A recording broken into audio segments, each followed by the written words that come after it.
সাদা কাপড় পরাইবে মরদার খাটে শোয়াইবে কবরতে করবে রে দাফন সাদা কাপড় পরাইবে মরদার খাটে শোয়াইবে কবরতে তোমা করিবে রে দাফন পাগল মনরে দিনী ফুরা গিলে দেখিবি রে কে আপন অবুঝ মনরে দিনী ফুরাইলে দেখিবি রে কে আপন যারা তোমার অতি আপন তারাই তোমার পরাইবে কাপড় যারা তোমার অতি আপন তারাই তোমার পরাইবে কাপড় তারাই তোমার করিবে রে দাফন পাগল মনে রে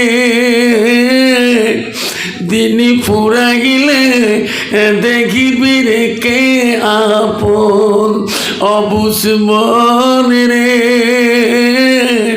দিনী ফুরা গিলে দেখিবি রে কে আপন আব্বা মুসলমান যদি বুঝতো তাহলে মুসলমান কোনোদিন মুসলমানিত্ব হারাইতো না মুসলমান গাঞ্জা খাইতো না মুসলমান সুদ খাইতো না মুসলমান মদ খাইতো না মুসলমান নেশার ট্যাবলেট খাইতো না মুসলমান তাস খেলাইতো না তোমার জায়গা বোঝাইলে নাই আমার জায়গা সেই গিলাসটা নেই তোমার জায়গা তো আছে বাবা আছে কি গাঞ্জা সিলিমের ঠান্ডে বাবা আমার ওদের নাক দিয়ে খালি পরে বাইর করে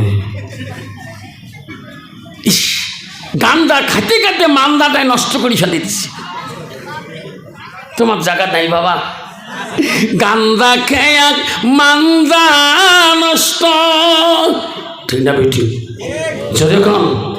জোরে খান গান্দা খেয়া মান্দা নষ্ট উজু গোসলের ফল জানে না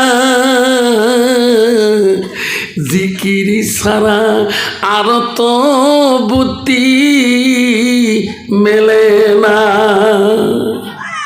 আল্লাহ বন্ধুরে ও বন্ধু এই দুনিয়াটা কখন তোমার মৃত্যুর সার্টিফিকেটটা এসে যাবে বলতে পারবো না কখন তোমার সিরিয়ালটা কাছে যাবে বলতে পারবা না কখন তুমি চলে যাবা বলতে পারবা না এই জীবনটাকে তুমি নষ্ট করিও না আব্বারে আল্লাহর কোরআন বলে দিয়েছে ও বান্দা আমার বান্দিরা ইন্নাল মুসলিমিনা ওয়াল মুসলিমাত ওয়াল মুমিনিনা ওয়াল মুমিনাত ওয়াল কানিতিনা ওয়াল কানিতাত ওয়াল সাদিকিনা ওয়াল সাদিকাত যেরকম সুবহানাল্লাহ আমার বিশ্বাসী বান্দা বান্দিরা ও আমার মুমিন বান্দা বান্দিরা ও আমার আদেশকারী বান্দা বান্দিরা আমার সত্যবাদী বান্দা বান্দিরা মুসলমান আজকে মুসলমানের খাতায় নাম রাখিয়ে মুসলমানের তো রাখতে পারলাম না মুসলমান যদি মদ খাওয়া বন্ধ করে দেয় মুসলমান যে গাঁজা খাওয়া বন্ধ করে দেয় মুসলমান যে সুদ খাওয়া বন্ধ করে দেয় মুসলমান যদি তাস খেলা বন্ধ করে দেয় এই বরপেটা জেলাতে গোয়ালপাড়া জেলাতে ধুপগুড়ি জেলাতে তাসের দোকানে তাস থাকবে না তাস বন্ধ হয়ে যাবে তাসের কোম্পানি বন্ধ হয়ে যাবে যদি মুসলমান তাস খেলা বন্ধ করে কেন বাবা ওই মানুষটা হারাম হালাম কেন বোঝে না কারণ মানুষটার ভিতরে এলেমের অভাব কিসের অভাব এলেমের অভাব আমি নবীর উম্মত বলে স্বীকার করলাম আল্লাহ নবী বললেন লাইফ মেনু না আদুকুম আগাতাকুনা কাব্বা ইলাইহি মিন ওয়া আলিদিহি ওয়া উলা ওয়ান্নাসি আজমাইন। আমার নবী বলে ওই মানুষটা আমার অতক্ষণ পর্যন্ত পূর্ণাঙ্গ মুমিন হইতে পারে না, মুসলমান হইতে পারে না, যতক্ষণ পর্যন্ত নিজের ছেলে সন্তান পিতামাতা অন্য মানুষের থেকে আমার নবীর ভালোবাসা উম্মতের ভিতরে থাকবে না। নবীর ভালোবাসা উম্মতের ভিতরে থাকলে মুসলমান কোনোদিনও মুসলমানিত্ব হারাইত না। নবী বলছে মুমিনদের জন্য 10টা দাইলি সুন্নত আছে। কয়টা? যেরকম কয়টা? নাভির উপর থেকে 5টা, নাভির নিচে 5টা। হুজুর একটা নাভির উপরে বলেন তো লিম্মা জিম্মা রফরা 3 তরিকায় 1 তরিকায় চুল রাখাটা নবীজির দাইনি সুন্নাত। কিন্তু বাবা বর্তমান সমাজের যুবকরা কোনো তরিকে চুল রাখে কাটিং গাদা না গিয়ে দিয়ে বোঝা যায় না যেরকম ঠিক নবী ঠিক। আর একটা নবী উপরের মধ্যে বললেন অপ্রয়োজনীয় রোম, যে রোমটা রাখা যায় না 40 দিনের ভিতরে খতম করতে হবে। দেখবেন কতগুলো যুবক আছে গরমের দিনে গাত গেঞ্জিও রাখে না, এমন করে। দেখবেন কাকের তালের মধ্যে ভেঙ্গুড়িলের হাড়ি, ঠিক না ঠিক? নবী বলছে 40 দিনের ভিতরে এই অপ্রয়োজনীয় রোমগুলা ফেলে দিতে হবে, নাহলে তোমার নামাজ কালাম তেলাওয়াত জিকির একটা আল্লাহ পছন্দ করবে না। কাকের তালের চুল যদি এমন ভেঙ্গুড়িলে হাড়ি হয় তাহলে বাকি চুলের অবস্থা মনে হয় রংপুর হয়ে আছে, যেরকম ঠিক না ঠিক? ঈশ্বর আছে কাপি হয়ে জায়গা, যেরকম ঠিক না ঠিক? আব্বাজান শোনাচ্ছেন আবু জেহেল নবীজির ঘোর দুশ্মন ছিলেন। উতবা সাহেবারা এলে ছিল নবীজির 1 নম্বর ঘোর দুশ্মন। নবীজি মসজিদে নামাজ পড়তে গেল, তাফসীরে আছে নবীজি মসজিদে নামাজ পড়তে গেল, নবী আমার শান্তি পায়। উতবা সাহেবা বেঈমান আবুল হাবরা কখন নবী মসজিদে যাবে রে, তখনও বেঈমানরা লক্ষ্য করত। আমার নবী মসজিদে নামাজ পড়তে যায়, বেঈমান আবু লাহাব আবু জেহেলরা বুদ্ধি করে নবী আমার নামাজের মধ্যে দাঁড়ায় সিজদায় যখন যায় রে, এই বেঈমানরা উটের নাড়বুড়ি গুলালি নবীর গালায় পেছে। আমার নবী উটের নাড়বুড়ি যাতে দেয় সিজদা থেকে কথা বলবে। নবী কান্দে, আল্লাহ আমি তোর ইবাদত করতে যাচ্ছি, আল্লাহ বেঈমানরা তো অত্যাচার করে কেন আল্লাহ। নবী এত কষ্ট করেছিলেন জীবনে, আজকে আমরা মসজিদে গেলে কষ্ট করা না হয়, যেরকম ঠিক না ঠিক? মসজিদে আজান হয়, মুয়াজ্জিন আজান দেয়, আল্লাহু আকবার আল্লাহু আকবার আজান দেয় মুয়াজ্জিন, কিন্তু বাবা নামাজি নাই। আল্লাহ নবীর কাছে আব্দুল ইবনে মাসউদ প্রশ্ন করে, ক্বালান নবী সাল্লাল্লাহু আলাইহি সাল্লাম আইয়ামা ইহাব্বু ইলাল্লাহু তাআলা, নবী গো ওগো নবী আল্লাহর কাছে সবচেয়ে ভালো বস্তুটা কি? নবী বলল ক্বালাস সালাতু আলা ওয়াক্তিহা, সময় মতো ওয়াক্ত মতে নামাজ পড়াটা পৃথিবীর জমিনে সবচাইতে বড় আমল। যেরকম সুবহানাল্লাহ, পৃথিবীর সবচেয়ে বিশাল আমল হলো নামাজ। যে তরিকায় যাও না কেন, যে তরিকায় যাও না কেন, পৃথিবীতে সব অলিদের অলি ছিল, সব আউলিয়াদের আউলিয়া ছিল, সব পীরদের পীর ছিল।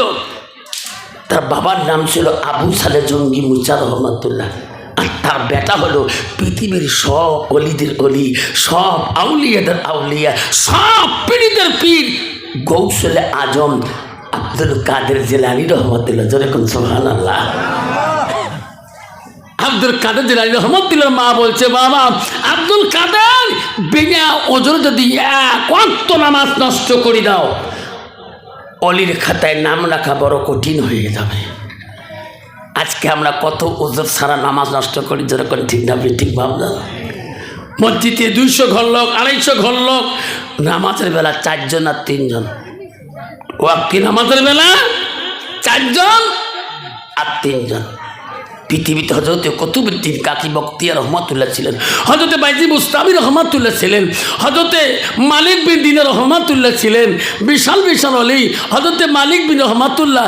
আল্লাহ তার জীবনের মধ্যে আল্লাহর সঙ্গে 200 বার তার কথাবার্তা হয়। জোরে বল সুবহানাল্লাহ।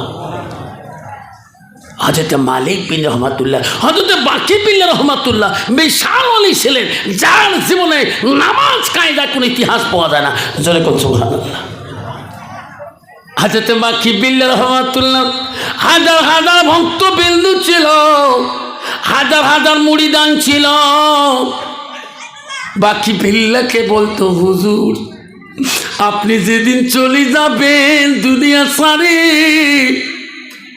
আমরা কার কাছে এই ইলমগুলা শিখবো গো হুজুর? এই আমলগুলো আমরা কার কাছে শিখবো? বাকি বিল্লাহ বলছে, বেটা রে বেটা, কান্দো কেন? হুজুর আপনি যেদিন দুনিয়া থেকে বিদায় নিয়ে যাবেন, আপনার জানাজার ইমাম কে হবে? সুবহানাল্লাহ। হুজুর আপনার জানাজার কোন আলেম দিবেন? কোন হুজুর তোমার জানাজারা দিবেন? হযরতে বাকি বিল্লাহ রহমাতুল্লাহ বলছে, বেটারা আমি যেদিন মারা যাব রে, বেটারা আমি যেদিন মরে যাব, আমার ইমাম জানাজার ওই ইমাম হবে যার জীবনে এক ওয়াক্ত তাহাজ্জুদ নামাজ কায়দা হয় নাই। বাবা, যার জীবনে এক ওয়াক্ত তাহাজ্জুদ নামাজ কায়দা হয়নি, তাই আমার জানাজার ইমাম হবে। বাকি বিল্লাহ দুনিয়া থেকেই চলিয়া গেলেন, আর জগতে নাই। বাবারা আমাদের হুজুর ছিল, আব্বা বড় হুজুর আমার মাওলানা তৈবুর রহমান বরভুয়া সাহেব চলে গেছে গো। আল্লাহ তো বড় ওলি ছিলেন, আল্লাহ তিনিও জগৎ থেকে চলে গেছেন। বাসকান্দি বড় হুজুর মারা গিয়েছেন, এই জগতে থাকার জায়গা না বাবা। আর শোনা যান বাকি বিল্লাহ চলিয়া গেলেন। হাজার হাজার ভক্তবিন্দু ছুটি আসলেন হুজুরের জানাজা শরীক হওয়ার জন্য। হুজুরের ভক্তবিন্দুরা এলান করে দিল, কে গো কে গো আমার হুজুরের জানাজা দিবেন? কে ইমাম আছেন? আমার হুজুর ওসিয়ত করে গেছেন, যার জীবনে এক ওয়াক্ত তাহাজ্জুদ কায়দা হয় নাই, তিনি আসি আমার হুজুরের জানাজাটা দেন। কেউ সাহস পাচ্ছে না, কেউ ইমামের জায়গায় কেউ যেতে পারে না।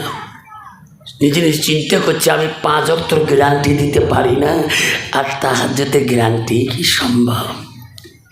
আল্লাহ রসুল বলছিলেন, আল্লাহ কারো চেহারা দেখে না, আল্লাহ কারো সুরত দেখে না, আল্লাহ কারো কাপড় দেখে না, আল্লাহ শুধু দেখে তার আমলটা। এখন আমল কার আছে এরকম? বাকি বিল্লাহ লাশ পড়ে রইল, ইমামের অভাব, কেউ যায় না, কেউ যায় না। ভক্তবিন্দুরা কানলে, আল্লাহ আমার হুজুর এত বড় ওসিয়ত কেন করলেন? ওনার ইমামতি কেউ করতে চায় না আল্লাহ।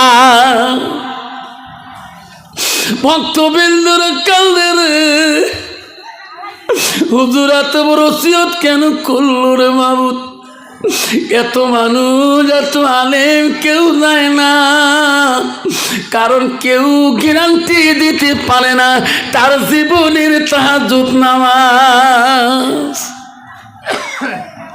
সবাই চিনতে পড়ে গেলেন, বাকি বিল্লাহ সামনে রইল রে, ইমামের জায়গাটা খালি। আর দলে দলে কাতার হয়ে গেল গো, কিন্তু ইমামের জায়গা কেউ যেতে সাহস পায় না, কেউ যাওয়ার ইচ্ছাও করে না। ভক্তবিন্দুরা কান্দি পাগল হয়ে গেল, মাবুদ রে ও মাবুদ, আমার হুজুর ওসিয়ত করলো, পূরণ কানেওয়ালা কেউ নাই। এমন সময় ভক্তবিন্দু দেখতেছেন দূরে দূরে থেকে একটা ঘোড়া দ্রুত বেগে আসতেছেন, ধুলায় অন্ধকার, লোকটা চেনা যায় না, এত স্পিডে আসলেন। আসিয়া বাকি বিল্লাহ রহমাতুল্লাহর লাশের সামনে দাঁড়ায় বললেন, সবাই খাড়া হয়ে যাও, সবাই রেডি হয়ে যাও, আমি বাকি বিল্লাহর হুজুরের জানাজা দেব। যেরকম সুবহানাল্লাহ, সবাই দাঁড়িয়ে গেলেন। আল্লাহু আকবার।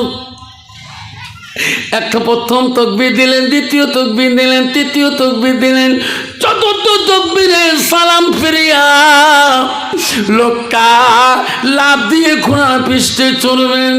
এমন সময় ভক্তবিন্দুরা বলে, হুজুর কোথায় তোমার বাড়ি গো? চিনলাম না, চেনা যায় না, বুকের খিলাফটা শোনা দাও।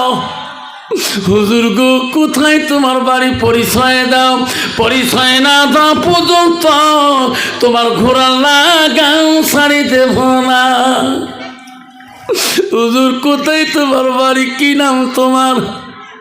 আমার উস্তাদের জানাজার দেওয়া কোনো ইমাম সাহস পায় না। আপনার বাড়ি কোথায়? কোথায় থেকে আসলেন? আপনার পরিচয়টা দেখ ও হুজুর, নাহলে আমরা তোমার ঘোড়ার লাগাম ছাড়িয়ে দেব না। তখন বলছি, বেটারে তোরা আমার ঘোড়ার লাগাম ছাড়িয়ে দাও। আমি যে ওসিয়ত করলাম, আমার ওসিয়ত পূরণ করেওয়ালা কেউ ছিল না। বেটা আমি তোমার হুজুর হযরতে বাকি বিল্লাহ। আল্লাহ বলছে, বাকি বিল্লাহ রে যা যা যা, আজকে তোর জানাজার ইমাম হয় না কেউ, তোর জানাজা তুমি নিজেই দিয়ে আসো। ও বাকি বিল্লাহ রে, ভক্ত বিন্দুরা কাঁদতেছে।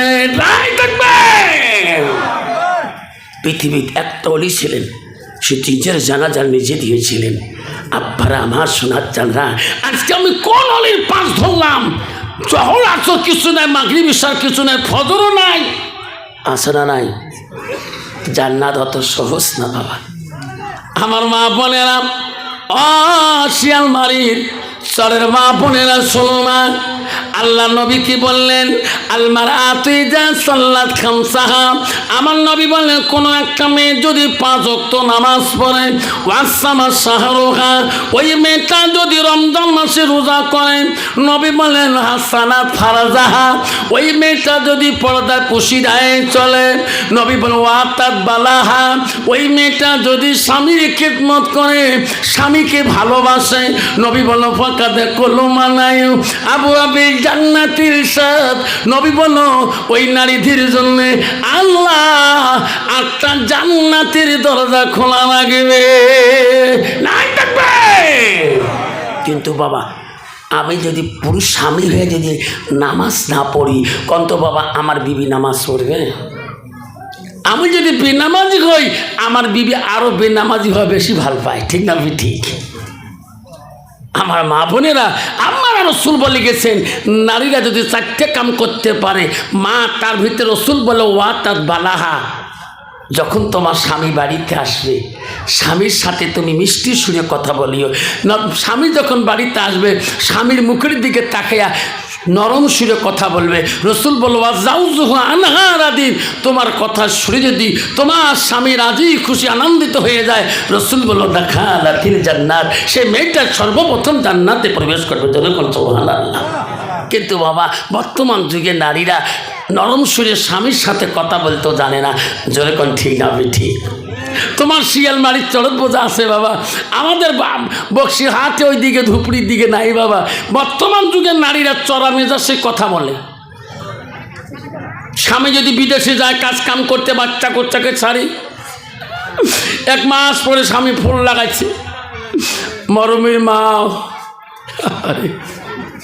এদিকে যে মরমির মা আদার্স অনলাইনে ফোন ঢুকছে, ওই তো জানে না অনলাইনে ফোন পর্যন্ত ওই মানুষের ফোন ঢুকছে। এদিকে মরমির বাবারও ফোন ঢুকছে, ফোন খালি গুতপে লাগছে। এখন ও ফোন কাটি দিয়ে ভাই ডাকিস, ফোন করতে হবে। এখন মরমির বাপ করছে রে 1 মাস পরে ফোন করব, কত মধুর 5টা মিনিট কথা বলবো, বলে না হয় স্বামীর কত আশা। এ ফোন রিসিভ করে বাবা এত মেজাজ খেতা। আমি 1 মাস পরে ফোন করলাম, আমার মরমি কেমন আছে, আমার মা কেমন আছে, আমার বাপ কেমন আছে, ভাইয়া যেটা মেজাজ কি হয়। লাস্টে কাজ ফোনে কথা কয়, কি কাম করে না ফোন করবে, কাম করে না ফোন করবে। বাবা কয় ঠিক আছে বোন, আমি কামে করবো, তুমি থাকো।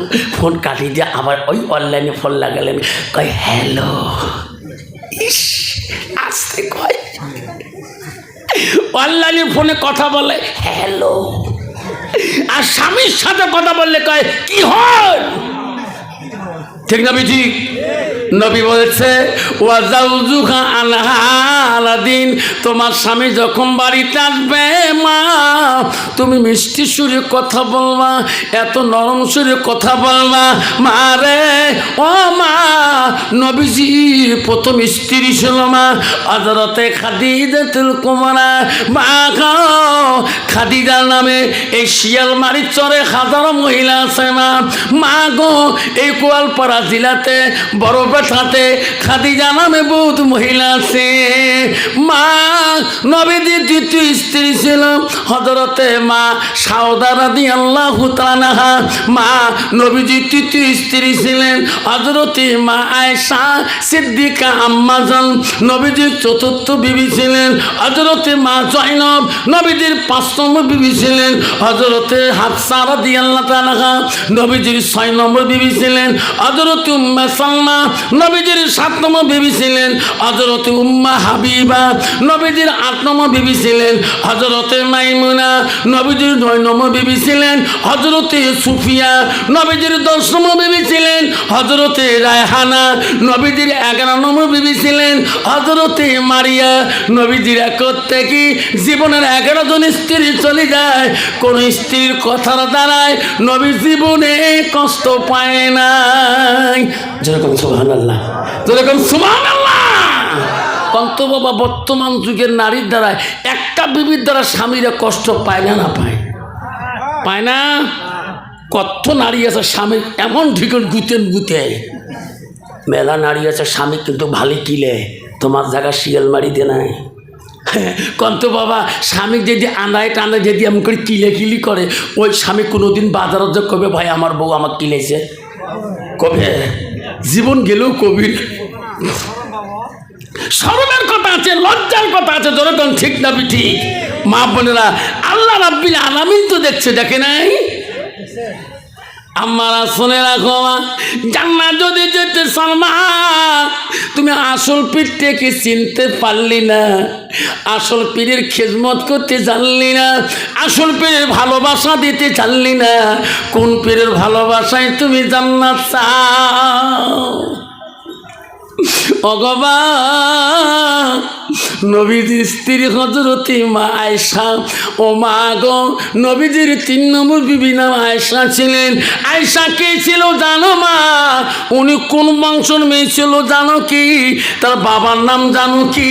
ওই আয়েশার আব্বা ছিলেন মদিনা প্রথম সরকার, প্রথম গভর্নর, প্রথম খলিফাতুল মুসলিমিন, প্রথম খলিফাতুল মুসলিমিন। ইনি ছিলেন আবু বকর গো। আবু বকর দ্বিতীয় না, প্রথম মেয়ে ছিল আসমা, দ্বিতীয় মেয়ে ছিলেন আয়েশা। যেরকম সুবহানাল্লাহ। আব্বা যেন আমার শোনার চান না, আব্বা আমার শোনার চান, কষ্ট হবে কি? কষ্ট হবে কি? কেউ যাবেন না, যাওয়ার নিয়ত করবেন না, করবেন না। আব্বা আমার, আমি যে উদ্দেশ্যে আছি উদ্দেশ্য সামিল করে দেবো ইনশাল্লাহ। আসিনি যেহেতু শিয়ালমারিতে।